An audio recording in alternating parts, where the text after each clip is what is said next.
Our guest today is Rich Clarida.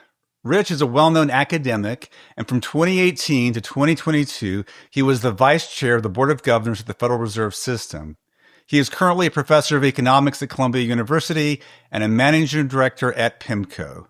Rich joins us today to help us navigate and think through the challenges that lie ahead for the Fed in these turbulent times. Rich, welcome back to the program. I'm looking forward to it. Let's go. Yeah, let's do it. Now, we were talking before the show got started how you've actually been a part of this podcast in some form since its inception. So I want to tell this story to the listeners and to you, Rich. So I actually started the podcast back in 2016, so a decade ago. And one of the first guests on the show was... Congratulations. Well, thank you. Yeah, you're like episode 540. I forget the exact number. But one of the first guests was John Taylor. So I worked for him at the U.S. Department of Treasury. And many years later, we start the podcast. And he comes on. He had a great time. He had such a great time, Rich, that he invited me to present a paper at his Hoover Monetary Policy Conference back in 2016. So I presented a paper it was a co-authored paper. It's kind of an update paper of the Hélène Ray, the Pierre-Olivier Gorenchas paper that looked at the U.S. as a hedge fund to the world or a banker to the world. Yeah. And during the Q&A, you spoke up. You're one of the first person that spoke up, and you said, I commissioned that paper. And I'm glad that you updated the data. And then that evening, we sat together at supper because, they kind of do arranged seating. They kind of randomly do it, so they mix people up. Had a great conversation. So I got to know you at Hoover via John Taylor, right? Because of the podcast. Now, a few years later, it's 2018, and we're at a Cato Monetary Policy Conference. Yes. And I see you, and you're now the vice chair of the Fed. And I'm thinking, man, I wonder if Rich remembers me. And so you give your talk, and so I'm thinking, what am I going to say to Rich? I got to go shake his hand. I got to get his attention somehow. And Rich, you come up to me and you say, David, you got a podcast. And you'd been listening to the show. Do you remember that? Yeah, no, I do remember that. I mean, not the exact quote, but I remember the conference and connecting there for sure. Yeah. And then, of course, you're a vice chair of the Fed for a number of years. And finally, in 24, we get you on the program, had a great conversation about fates, about R-star, about inflation targeting, about your history. In fact, Rich, we talked a lot about your music career, and we did a bonus episode. Do you remember that? I do. Thank you for the plug. Yeah. Now, you had another album coming out. So we talked about your first album, Time No Change. And you mentioned you were working on a second album. Is that one released now? Well, it is not. It's sort of like every year I say it's going to be ready next year, but this time I really mean it. It will be out in 2026. It may be closer to December than April, but it's on the home stretch. Yeah. Yeah. So I encourage listeners to go back and check out both his first episode as well as his bonus episode. Now, your first album had like 13 songs on it, and your second one has 9 or 10. Is that right? It will be at 8 plus some bonus tracks. Yeah. Okay. That's so amazing. I mean, Rich, the famous economist, monetary economist, also the musician. So we look forward to listening to your tunes coming forward. So everyone, not only check out his podcast, but check out his albums as they become available. All right, so Rich, we're not here to talk about music, as much fun as that is. We're here to talk about the Federal Reserve and what's happening. And I want to begin first with what's been happening to inflation. For a number of years now, inflation's been above the targeted 2%.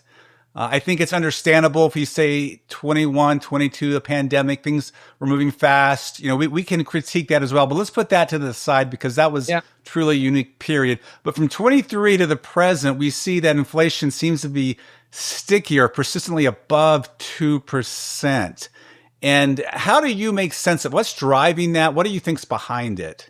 So I think that not only the Fed, but global central banks in particular, I've been focusing on advanced economy central banks through 2024, and I'll get into 2025 in a moment, but through 2024, it was about as close as you can get in the real world to a soft landing disinflation, in that in the U.S. core PCE peaked at around 6, headline CPI was at 10. Historically, in order to reduce core inflation by multiple percentage points, you need a deep recession. I believe there are some very prominent economists who said to get inflation down to the twos, you're going to need 6% unemployment. And of course, through the end of 2024, that had not happened. Inflation had fallen. I think it bottomed at 2.4%. And of course, that's not equal to 2, but it was on the trajectory down to 2%. Yep. The Fed felt comfortable enough to be cutting rates. Inflation expectations, thankfully, throughout this period remained anchored. So I think the Occam's razor, the simplest explanation, is that central banks were late to begin hiking. I think in retrospect, no one would deny that. But once they did begin to tighten policy, they did succeed in getting inflation on a trajectory to target. So what happened? Well, I think in 2025, at least in the U.S., the tariffs were put in place. Now, it is true that in 2025, overall inflation did not increase, but neither did it fall. And so I think that was obviously a relevant factor in the U.S. You look at the Eurozone, however, and in the Eurozone, inflation got pretty darn close to 2.0% in 2025. And similarly in Canada, for example. And so I do think that broadly the period through 2024 can be characterized as a refreshingly successful disinflation from a very, very bad initial condition, which was obviously the very not transitory surge in inflation in 21 and 22. So I think the story in the U.S. in 2025, to some extent, was tariffs pushing up the price of goods, and that was offset by a decline in services inflation. And then, of course, in 2026, we have a sharp increase in global energy, oil, and natural gas prices due to the hostilities in the Middle East and the closure of the Strait of Hormuz. And so certainly that is a non-monetary policy shock this year. So things are looking great in 24. We're having a smooth landing, a soft landing, maybe a return to the great moderation had things gone differently. Yeah. But we're not. Now, I'm wondering, to what extent do you think also that fiscal policy in 25 to 26 has played a role? Because we're running big deficits. CBO is projecting, primary deficits as far as the eye can see. Interest on debt is soaring. What role do you think that's playing, if any?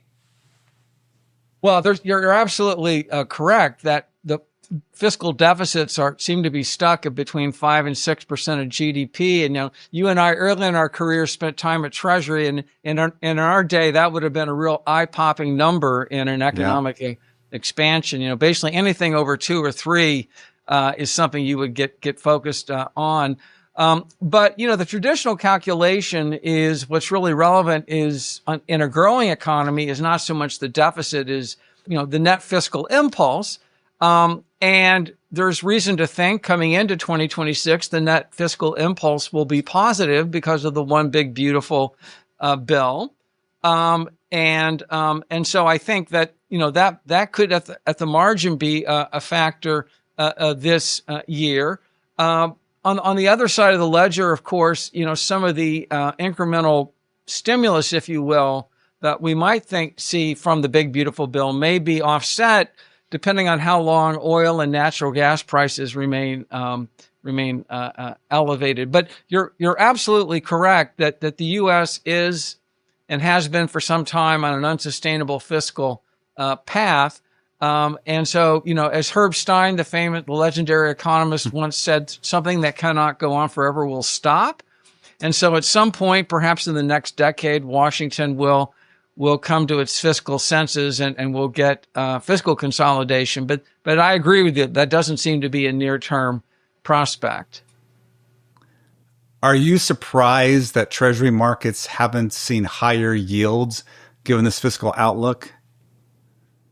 So here's the way I've done a lot of thinking about it, David, which doesn't make it correct, but I've at least convinced myself that we already do see in the current constellation of yields, and not just in the U.S., but globally, higher yields, and I attribute most of that to higher term premium that bond markets require to hold sovereign bonds. During my time at the Treasury, even before the pandemic, with the Powell Fed was hiking rates, I think 10-year Treasury yields peaked at around 3%. And they're now running, of course, in the mid fours. And indeed, they've been averaging, I think, 4.25% for the last several years. If you look at yields in Europe, as was documented at the time, at one point, I think in 2019, there was close to 20 trillion euros worth of negatively yielding Eurozone debt because the ECB had a negative interest rate policy, as did the Bank of Japan. And so what I would say is, yes, the fiscal news is terrible, but markets have digested it and repriced and reset higher yields. And so I do think that the fiscal news, as I said, is bad, but markets more or less are being compensated for it. Now, a very important point, which we may get to, but I'll just tee it up, is everything I just said is conditional on the Fed and other central banks maintaining their inflation credibility in terms of longer-term inflation expectations remaining anchored. If you combine 6% of GDP budget deficits with no meeting of minds in Washington about fiscal consolidation, and then you sprinkle on top of that a loss of central bank credibility, which we've not seen and which I hope we don't see, then you get into a much more challenging situation. But right now we have higher real rates. And back when you and I started our career, there really wasn't a tips market, but now you can just look up on your screen what an inflation-adjusted real rate is, and it's significantly higher than it was a decade ago. So the bottom line is the fiscal news is bad, but investors are being compensated for it. Well, let's talk about inflation expectations, since you follow those closely. And I know you were always somebody when you were at the Fed, even before you followed the break-evens closely. You're someone who likes to look to the market to get the best, estimate of what's likely to happen going forward. Kind of the wisdom of the crowds, right? Get all that collective wisdom together in one place, one price. And so if you look at bond market break-evens, there is reason to be comfortable, to be assured, I guess. They don't see any kind of runaway fiscal problem. When you look at consumer surveys, and even something I like to look at, Google trend searches for inflation, it's a little less assured. I mean, you see elevated consumer outlooks. They're not going up high, but they're not back to where they were, pre-2020. And Google searches for inflation are still up as well. I mean, where should we be? How should we interpret that, I guess? So, when it comes to inflation expectations, they're critically important. But a theme that I emphasized as vice chair is, I thought it was very important, and I still do, for Fed officials and central bankers more broadly, not to have the degree of freedom or the leeway to pick and choose their inflation indicators. So I used to look at everything. I'd look at break evens, but I'd look at surveys. I would look at statistical models. And that's why that I was very encouraged during my time at the Fed that the Fed staff got up and running a statistical model of what is called common inflation expectations, which essentially looks at a number of different indicators of inflation expectations. But instead of picking one as the favorite, you essentially use a statistical procedure to average across them. And so I do look at, and I think very important to look at market-based expectations. I do take the point that has been made forcefully by others, especially in 2021 and 2, that it's important to look at inflation expectations, as you said, at various horizons. Indeed, you can make a case that when it comes to price and labor market and wage setting, it's really short-run inflation expectations that arguably, as a matter of theory, should be relevant. If I'm negotiating my wage for the next year, or for some reason I'm not going to raise my price until next January, I'm really concerned about inflation in the next number of months, not the next 5 years. And so I do think you need to look at both. Now, what makes this period challenging, of course, is that because of the adverse supply shock, with higher oil prices and natural gas prices, with the conflict in the Middle East, you would expect some upward movement in short-run inflation expectations. And so that's not necessarily an indictment of the Fed. It may just be reflecting developments in financial markets. But I think the thrust of your question is a good one, and I agree with it. If I were back in my old job, I would be just as focused on shorter term as longer term inflation expectations. Now, there are different surveys of the household. For example, you have got the well-known Michigan survey, and I always used to, and still look at the Michigan survey. A bit of an issue with the Michigan survey right now is that relative to its 40-year history, in about the last decade, the survey responses on the Michigan survey have been very sensitive not only to self-identified political party, but to self-identified political party and the political party in charge of the White House. And so sometimes what I do at Michigan is they also ask people who are self-declared independents, and that also provides some useful information. The New York Fed has a survey of consumers. There are surveys of professional forecasters. And of course, then you need to also look at wage development. So Atlanta Fed wage tracker adjusted for productivity, employment cost index. So already up to probably a dozen or so. Okay, so inflation expectations are still anchored.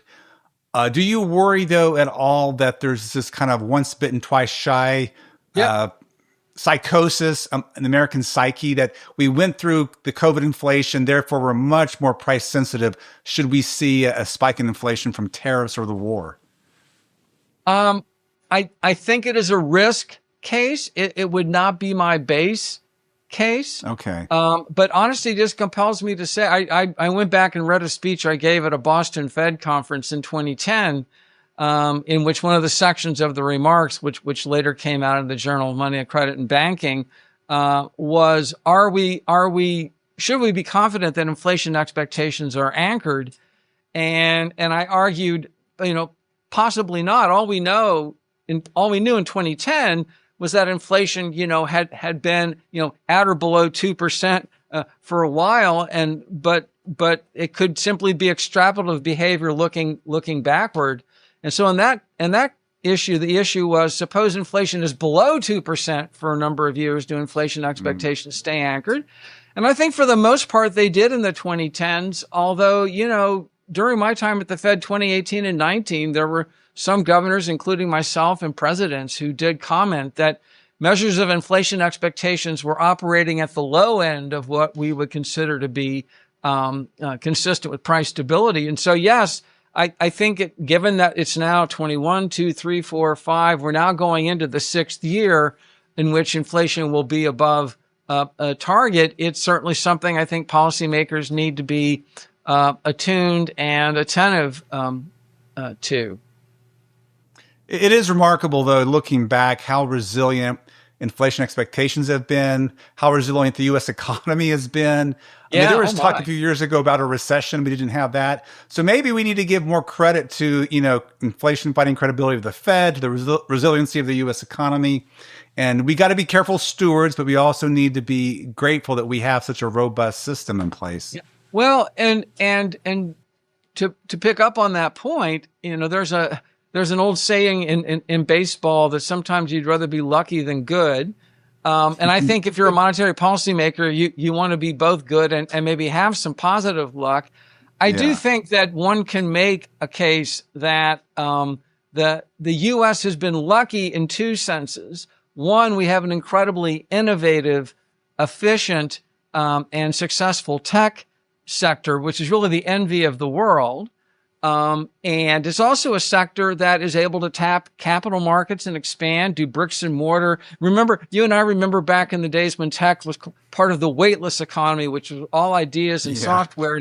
And now part of the important reality of AI is, in order to train those large language models and to get a potential productivity boost, you need a lot of old-fashioned bricks and mortar capital spending in the economy. And I think part of the resilience in 24 and 25 was that the headwinds, which might have been slowing growth from other dimensions, were more than offset by a boom in demand, coming from the tech sector too. But I think, again, that's a plus. That's part of the U.S. exceptionalism story. Is yes, it was lucky that tech investment picked up. when it did, but also it reflects on the fundamental strength of the economy. Absolutely. Counter blessings here in the US of A. Now, Yeah. you mentioned luck, you mentioned developments that sometimes are unforeseen. So I want to kind of segue into supply shocks, negative supply shocks. At the last FOMC press conference, one reporter asked Chair Powell, do you think this is a whole new world of negative supply shocks? And proceeded to the list, the litany of them, from COVID to the Russia-Ukraine war, to the tariffs, now to the Middle East war. And Powell responded, but do you think there's anything different about the number or intensity of supply shocks? And then maybe we can talk about how to navigate them. But is this a different world, or are we just maybe more aware of them now?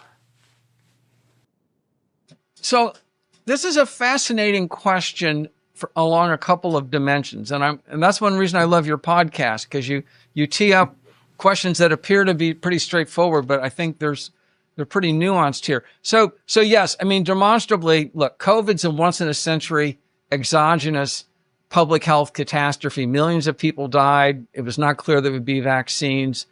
And I and others have written, and I think it's pretty clear. It wasn't clear in the fog of war in 2020, but I think in retrospect, it's clear. And I've written and published papers on this. And in retrospect, a big part of the challenge in navigating COVID, especially in 2021 and 2022, was the fact that it turned out to be a massive supply shock, in that people physically just did not go to work. Labor force participation did not get back to the pre-pandemic level until like 2023 or so. So that was obviously an exogenous adverse supply shock. Russia invading Ukraine and pushing up energy and natural gas prices. I'll let geopoliticians say exogenous or endogenous, but really not part of the economic system. We've talked about U.S. trade policy, and now obviously with hostilities in the Middle East. And so that's basically 4 of those big adverse supply shocks in, I guess, 5 or 6 years. So that's not something we have seen. At a deeper level, though, I think one could make a case that perhaps what was unusual is the fact that we went about a dozen or plus years in the other direction when there were no adverse supply shocks, right? So from 2008, oil prices peaked, they fell, they collapsed. And there were a lot of things for folks to worry about during the decade of secular stagnation, slow growth in many parts of the world and lower inflation expectations. But the supply shocks were really not so much on the radar. And I think you do have to acknowledge, and I and others have written about this, that we are going through a super secular change in not only the global trading system, but in approaches to global economic security and industrial policy. In Europe, a big focus on the green transition. And although the magnitude of this change in direction is difficult to estimate, the direction of travel is clear.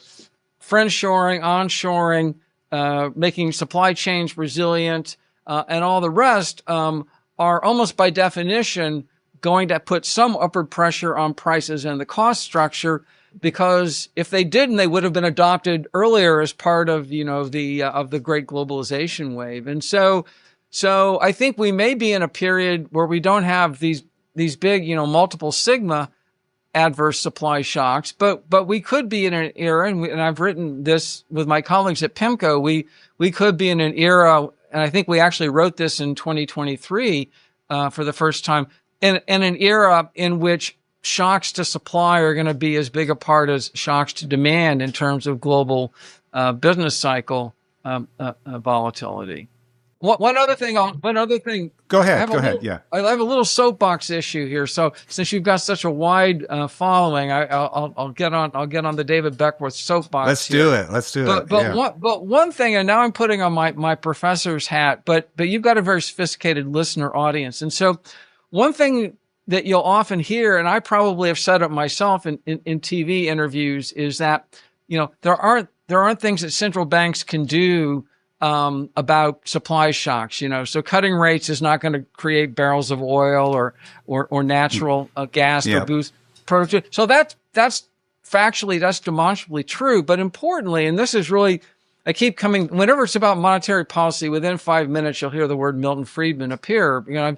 I've studied Friedman my entire adult life since college, and I teach a course in which he shows up almost every week. And, one of the many insights of Friedman is that that's really irrelevant at the first level, because although central banks don't influence supply, they ultimately can get the price level and inflation rate they want. And so when I hear about supply shocks as being a problem for policy, it is, because it creates hard trade-offs in terms of employment and the economy. But I don't want people to think that because central banks, by cutting rates or raising rates, can extract barrels of oil from the ground, that there's not something that monetary policy can't do about inflation. So it's, ultimately over a period of several years, inflation and the price level is a choice, and whether or not the shocks that hit the economy are to supply or demand.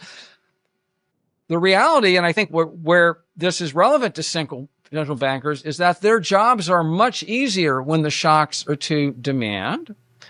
The discussion in the academic literature about divine coincidence. But the fact that your job is easier if shocks are to aggregate demand doesn't mean that you can't or shouldn't do your job when the shocks are to supply. It just means the trade-offs are more difficult. So I know you understand that. I just wanted to get that out on the No, that's a great point. Table. Well said. Yeah. Well said. The Fed's job, no matter what shock hits, is to keep inflation expectations over the medium term anchored. And it can do that. Yeah. It has the ability to do that, given the mandate from Congress and such. But it is a great topic you bring up. And I'm glad you did, because I want to go there with you, Rich. And that is, how best can the Fed navigate, these turbulent times? Again, you have written about this.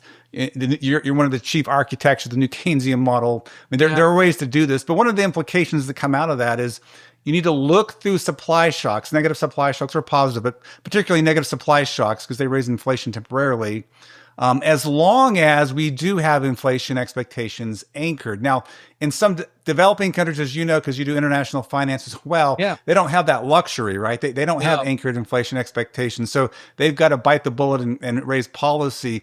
So if you were back at the Fed now, what would you be thinking through? How can I practically navigate what might be a supply side shock minefield at this time? So I think there would be a couple of considerations. One is trying to understand, and again, it's not really knowable. You would have to draw an inference, trying to understand if what is happening now is for the foreseeable future, say 3 or 5 years, the price of oil is just going up from 70 to 110, right? So there's a level shift. Yeah. Now,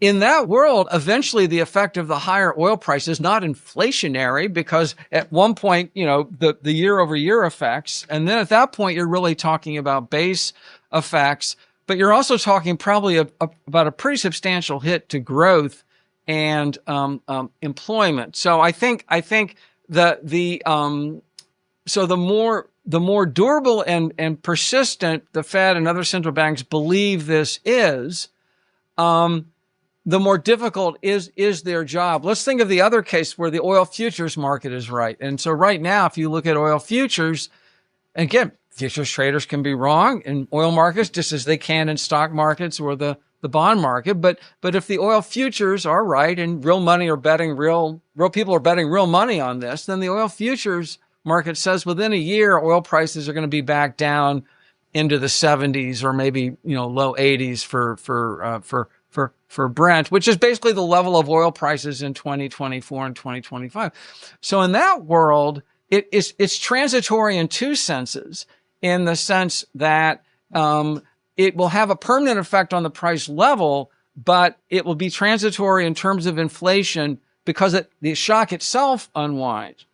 See, at that point, if that's the story, if the oil futures curve is right, then if you're a central banker, you have a risk of hiking rates. And the risk is you're hiking rates into something that's going to reverse pretty quickly. And by the time your rate hikes take effect, you're economy is not having to deal necessarily, with the higher price of energy, and you may need to think about even reversing it at some point. If I went back and confirmed my recollection, and it was correct. Especially as a Fed official, and I'm not shy about saying this, I would, as Powell and I and the other members of the committee were navigating 2018 to 2022, I would often go back and look at the Greenspan playbook or the Volcker playbook or the Bernanke playbook. You try to look at playbooks of successful Fed chairs. I didn't mention the G. William Miller playbook. And in particular, if you look at the Greenspan Fed, so in the late 80s, early 90s, when Greenspan came in 87 and inflation was around 4, it started to move up. So Greenspan hiked rates aggressively into 1989. I think the funds rate got up to around 10%. We can check that in the transcript, but around 10%. And then the Fed started to cut rates, and the economy was slowing. And then Saddam Hussein invades Kuwait, and oil prices double in the summer, in really August, September of 1990. And it's very interesting. The Greenspan Fed kept cutting rates. So a rate cycle had commenced. There was an adverse supply shock. They kept cutting rates. So that's one concrete example where the oil shock in and of itself did not detour or move the Fed away from doing what it was doing otherwise. But of course, Greenspan did not know in August of 1990 that there would be Desert Storm and that oil prices would retrace very quickly. So there's always an important element of judgment here. I do pick up when I read the transcripts of the ECB meeting and commentary by Bank of England officials next week. It does look as though both of those central banks are on the verge of seriously considering, at least one rate hike in this environment. That's probably due to two considerations. One, they're single mandate central banks, not dual mandate central banks. And secondly, they're much more exposed to higher energy prices than is the U.S., in part because the natural gas market is segmented, and also obviously because they import a lot more energy than the U.S. Does. So, Rich, as you know, one way that I like to approach this is to think through the lens of nominal GDP. And yeah. I like it because it's really simple in this sense. Nominal GDP is made up of real GDP and inflation, and approximately two growth rates equal the they sum up to the nominal GDP growth rate. So if you think of nominal GDP as effectively an implicit aggregate demand target rate. So if the Fed thinks potential real GDP is not going to change overnight, it's growing around 2%, you want 2% inflation, all you got to do is make sure you're not getting nominal GDP outside of that 4% or widely outside of that 4%. So whatever happens to inflation, you got to look through it. You sell through it as long as you have nominal GDP somewhere near 4%. If that's where you think potential real GDP is at 2%. Well, what do you think about that approach? So I think there are merits to nominal GDP, and I'm not just saying this to flatter the host, but David, you and I know we actually talked about this during my time at the Fed. I think, in fact, you visited my office in the Eccles building in 2019. And at that time, and I'm sure still, you're really doing the best work, because part of the critique I had of some of the earlier attempts at thinking about nominal GDP is that they didn't seem very practical in the real world, where you really don't know trend GDP growth. And the details, of course, but the approach that you were suggesting would be an approach that would essentially look at a long moving average in order to give you sort of a sense of the splits between real growth and inflation. So I will say this: if I were back at the Fed, I would spend more time looking at the implications for nominal GDP growth of various Fed scenarios, than I did when I was there. Not in part, of course, half of the time I was there was the pandemic, and when real GDP is going down 22% annualized and 22 million people lose their jobs, you're not really calibrating all that finely. Yeah. the other thing I will say, and I think Jim Bullard, and I'm sure there are others, but I think of Jim's work. Jim Bullard made the case in some theoretical papers several years ago that at least in certain macroeconomic environments, you can actually have better outcomes if you stabilize nominal growth, even if it means some fluctuation in inflation, because they're occurring at the time that you want. When real growth is strong, inflation's low, and when real growth is slow, inflation's somewhat higher. And so long as nominal GDP approach is credible and understood, I think the challenge right now is all central banks, including the Fed, have spent 30 years focusing on inflation targeting. And I think transitioning to nominal GDP targeting, at least initially, would be a challenge. But at minimum, as I said, if I were back in my old job, I would spend more time than certainly I did looking, as the Fed does, at different projections and looking at the implications of policy path for nominal GDP growth. Yeah, and that's all I'm suggesting. So David, that's probably about as much as you're going to get from me on that. But no, yeah. and that's all. And that's all I'm suggesting too, is that the Fed cross-check itself. You stick to its normal metrics, its normal rules, but just cross-check yourself. One more way to say, hey, are we at least within the ballpark? Well, and let me be direct. I don't have a photographic memory in terms of what we knew in real time, but ex post nominal GDP growth in 2021, I think, was 12%. And that was not going to be consistent with a 2% inflation target unless you had 10% growth. The interesting thing about 2021 is I think GDP growth came in at around 6%, which is a pretty healthy number. Yeah. But I think as of the middle of the year, the CBO and maybe the Fed, when the books come out, the Fed was probably thinking of real GDP growth of somewhere in the 7s. And so there's already evidence there in that miss that there was a supply constraint. There was certainly no shortage of demand in 2021.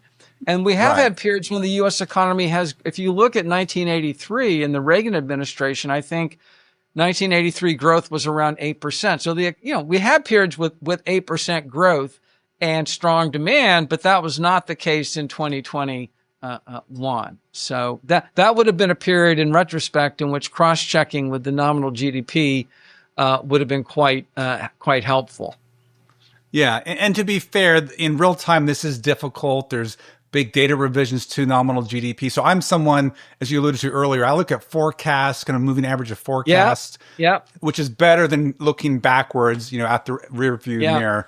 So it's important, I think, to look at forecasts. And also, I'm someone like you who believes in the importance of makeup policy. So, if we ever were one day to go that direction towards something like a nominal GDP target, I would hope we would do something like a level target. So we have the power of makeup policy. So there's a lot of devils in the detail to that, I know, but nonetheless, it's all I'm asking now is, hey, FOMC, just cross-check yourself. Make your life easier. Really make your life a whole lot easier. So, Rich, let's transition into another area that's received a lot of attention recently. It's one that I've tried to be a part of on the podcast, and that's the issue of the Fed's balance sheet. And this past week, we had a number of Fed officials and prominent people talk about this. We had Stephen Moran, who's a governor. He had a speech on the Fed's balance sheet. He also released a user's manual, like, these are the concrete steps, things you could do. Darrell Duffy, very prominent economist from Stanford, he had a talk as well at Brookings and went through some of the challenges of the financial system, like if we do keep the Fed's balance sheet large, and he outlined some things. I also mentioned last week, I had Bill Nelson on. We chatted about his ideas for shrinking the balance sheet. And we've also had Mickey Bowman. She has made comments, at least in the past, about whether returning to something like a scarce reserve system or something smaller than what they currently have, is it a good idea or not? So at a minimum, there seems to be more conversations than there have been in the past. How do you read that? Well, I did a lot of thinking on this as a Fed official, and I've done even more. So let me keep this at a high level. I think when it comes to the balance sheet, it's important to begin by recognizing a fundamental transformative change in monetary policy regime that occurred in 2008 and 9, not just in the U.S., but around the world. And it was at that point that central banks were granted the authority by their fiscal overseers to pay market rate of interest on bank reserves. And that has fundamentally changed monetary policy in that under a scarce reserve system, once you decide what you want your policy rate to be, that basically determines the balance sheet you have. And I won't go through the macro there, but just trust me, when you can't pay interest on reserves, once you are picking the federal funds rate, you've essentially then picked your balance sheet subject to currency demand and some other things. And so on the one hand, that then adds a tool to the central bank toolkit. And Ben Bernanke gave a famous speech and won a Nobel Prize in part for the new tools of monetary policy. But I think it also increases the complexity of both managing and communicating policy. And I'll give you a couple examples, and these are all going to be examples which sort of lead me in a direction that I want to justify in a moment. So the one thing that it does, and again, I'll take advantage of your viewer and listenership to get on the David Beckworth soapbox.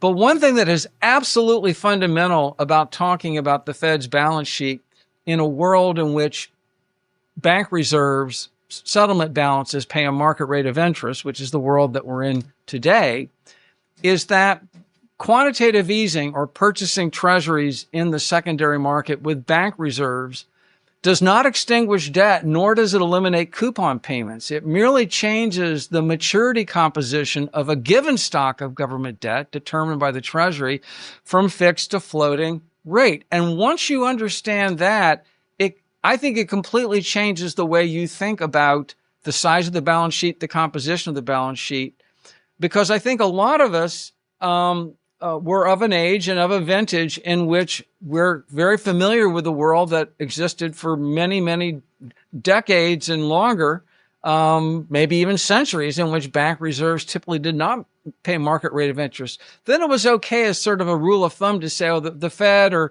the Bank of England's printing money because the Treasury has coupon payments are extinguished. But that's simply not true. Now, on top of that change in monetary regime in 2008, you also had, I think appropriately and constructively, you had significant changes in the way the U.S. and other countries regulate big, mega global banks. And banks are now required to hold a lot of liquid assets, something on the order of 20 to 25% of their assets have to be in liquid form. Now, importantly, the regulations themselves do not typically distinguish between a reserve deposit that a bank has and a T-bill. I'll get to the exception in a moment, and here's probably your conversation with Bill Nelson discussed on this. But in theory, we could operate in a world in which big banks met their liquidity requirements by holding T-bills. And so you could have a scarce reserve regime in which the liquid asset is a T-bill, which is a direct liability of the Treasury. So what has happened in the U.S. and other countries is that banks are meeting their liquidity requirements and choosing to meet their liquidity requirements by holding bank reserves. If we went to a scarce reserve regime, the banks would still have the high-quality liquid assets. It would just be direct claims against the Treasury. So some advocates of ample reserves say, well, then it doesn't really make a difference. You hold T-bill, the banks hold T-bills or they hold reserves. And I'm going to make a case now that if I were back at the Fed, I would be making the following points. First of all, the amount of reserves, the actual amount of reserves that banks hold are elastic. And we've seen an example of that with a very prominent mega financial institution substantially reducing its reserve settlement balances at the Fed. So it is subject to a number of variables, some of which are under the control of the Fed. I think that's the point that you saw in the Stephen Myron speech and also some elements of Darrell's paper, that there is some elasticity that would be responsive to policy. So if I were back on the Fed, I would be eager to explore that in a sort of an orderly, systemic, principled and thoughtful way. I also think that, David, there is a real case to be made that whatever the size of the Fed's balance sheet is, in most times away from extreme circumstances like '08 and 2020, I would be in favor of a Fed balance sheet, however large it was, that was largely invested at the very front end of the Treasury curve. Yeah. If you go back and look at the data before 2008, half of the Fed's portfolio, I think, was in bills, and 70 or 80% was in only out to the 5-year point. Now, I would never say never. So there are certain circumstances where the Fed would want to take on a lot of duration risk. But remember that from the Fed Accord in 1951 until 2008, the Fed ran monetary policy really without a large footprint, at least in terms of the amount of duration on its balance sheet. So I think away from the zero bound and away from really extreme downturns, that would be my preference. The final thing I'll say, and then I'll shut up, but you see, you got me going on this one. So one last point is I do, and I think Daryl, not surprisingly, emphasizes this. He's so good and thorough in his research on these topics. And I should also say I've learned a lot over the years from Bill Nelson. Bill and I did not overlap. I arrived at the Fed after he had moved on, but I read everything that he writes. I am in the camp, and I was as a Federal Reserve official. I am in the camp that I think it's important for the Fed, if it's going to operate in an ample reserves regime, which I supported in 2019, moving to that, that it think long and hard and then communicate clearly to the public about what success looks like with regards to the volatility and intraday dispersion of repo rates. And I believe then, and still believe now, that even the Treasury repo market, which is collateralized by Treasuries, is a very large and important market, but it's very counterparty intensive. In equilibrium, there's always going to be some cross-sectional dispersion of rates at which people borrow, and there's going to be some volatility. And certainly I'm in the camp that thinks you can have a successful monetary policy and some positive amount of repo volatility. I sense sometimes that the conversation often identifies any move in repo rates above the interest on reserve balances as something to be worried or concerned about. And I would just like a more complete and thorough discussion of what successful monetary policy looks like. And since I don't think it means zero repo rate volatility, I'd like to hear, how folks on the committee are thinking about that. Those are all great points. And they suggest at a minimum, it'd be nice to have a formal review, as you suggested. So if you look at other central banks in advanced economies, they have done that. The ECB, Bank of England, did that. Yeah. Reserve Bank of Australia did that. I had a guest on who used to work at the RBA. He talked about their review process. So it would be great. And maybe that's something Kevin Warsh can do, if nothing else, is to get a review of the operating system, not just the target, but the operating system as well. Because I do think that these issues are so important, the footprint in the financial system. But I think probably one of the most important reasons the Fed should take this to heart is it can affect Fed independence. If the Fed's balance sheet is seen as something politicizing, if it's, you mentioned, that bank reserves or treasuries it's just one form of government liability for another. However, it creates the perception, unfortunately, that banks are getting some kind of subsidy. That's just added politicization. Also, the Fed's large size, if that balance sheet can be used for political reasons, that's also opening the Fed up. So I do think it's worth the Fed's own interest, its own independence concerns, to take a look and do a review, as you suggested. Yeah, agree. And I think my sense, you had this piece from Governor Myron. Fed staff have put out some very nice working papers on this in the last year. So I think based upon the public domain, it looks like it is an active area of exploration in the Fed. That's a good thing. Okay, Rich, in the time we have left, I want to have a little fun with you here. I want to go to a previous guest I had on the show, Tara Sinclair. She actually worked at Treasury in the Biden administration. She's a professor at George Washington University now. But she's done some interesting work with AI and LLM, large language models on the FOMC. She had a co-authored paper where they created a synthetic FOMC, and they created actual like personalities. They created a synthetic Powell, synthetic Waller, synthetic Bowman. And what they did is they went and they read all their. I'm feeling left out. I left too soon. Well, you left it just a little bit too soon. But I do have an idea for this. I want to include you in it. But they replicated some FOMC meetings in 2025, and they were able to predict pretty close to what these people actually voted, based on their speeches, based on economic releases. Okay. And also it was really fascinating. They allowed for political influence. So these agents, there's the Waller agent, there's the Powell agent, all of them in the FOMC. They allowed time for water cooler talk, so the agents could go talk to each other. Oh, wow. There was political pressure. Yeah, it's really fascinating. And they end up basically replicating what actually happened in some of the few meetings they looked at. But she said there's other ways to use this that she thought would be useful going forward. For example, what if you allowed more presidents to vote? What if the chair speaks last versus, first?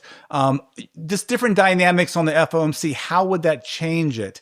I suggested to her what would be really cool is to have an all-star FOMC agent, so you'd have a Sim Volker, a Sim Bernanke, a Sim Clarida out there. Get what would Rich Clarida be? Of course, you go on TV and you can tell them what you think, but just looking at how these people voted in the past, looking at the transcripts, someone who may not even be with us. So a Volker, what would they tell you to do in this moment? Yeah. So any thoughts about synthetic FOMCs, its usefulness and such? I'm aware of. I read the abstract, but I have not studied the paper, and certainly now I will. And I have seen other exercises which use AI agents, not on monetary policy, but especially in the area of geopolitics and war games and some such. I think that the saying goes, the proof of the pudding is in the eating. But I think one potential area where these models can be helpful is, as a social scientist, as we both are, there are important elements of group and committee dynamics that are, for the most part, completely left out of textbook Clarida, Galley, Gertler, DSGE models. Alan Blinder gave a wonderful speech or wrote a paper 25 years ago, essentially making the point that if you really want to understand monetary policy, you've got to understand the social science and, if you will, anthropology of committee dynamics. And I think what most academics do is they think, well, it's the Volcker Fed, so it's a committee of one, or the Greenspan Fed. But committee dynamics are quite important, especially at turning points and when there are close calls.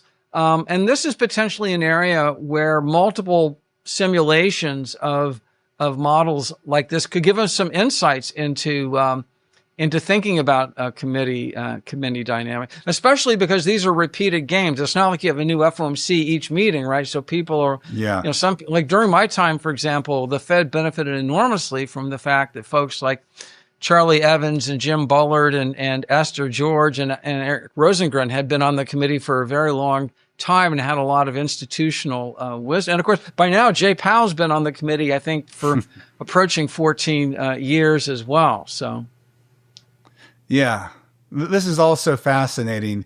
And as you said, it allows us to explore this other dimension we haven't touched, and that is, the politics, the anthropology of people coming together, a committee working. And then, so you could take a DSGE model, add it to the results that come out of this kind of, sociology of the FOMC. Yeah.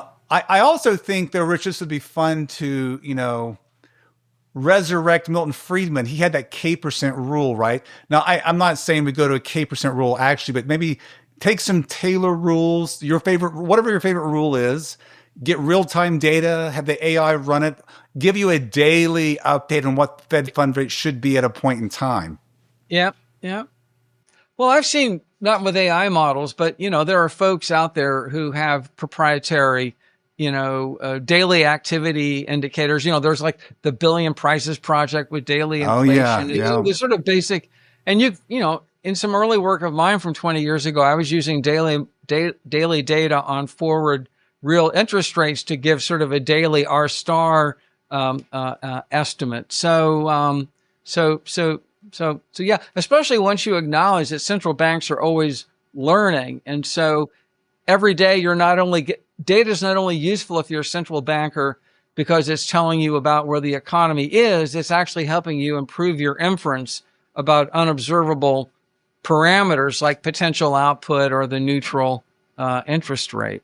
So this could be sort of an extension of that. Yeah, it's a great time to be alive. I recently saw a paper by some grad students from the University of Oxford, and they used LLM model to come up with daily estimates of the discounted present value of primary deficits, kind of the holy grail of fiscal theory. Yeah, the holy grail of the fiscal theory of the price level, because that's an unobservable, you don't really see, right? And somehow these youngsters came up with daily estimates. I was blown away. Yeah, good stuff. And the same thing could be used in monetary policy. So, well, with that, our time is up. Our guest today has been Rich Clarida. Rich, thank you so much for coming back on the program. It's been my pleasure, and keep up the great work. This is really a fantastic resource for the global economics and policy financial markets community.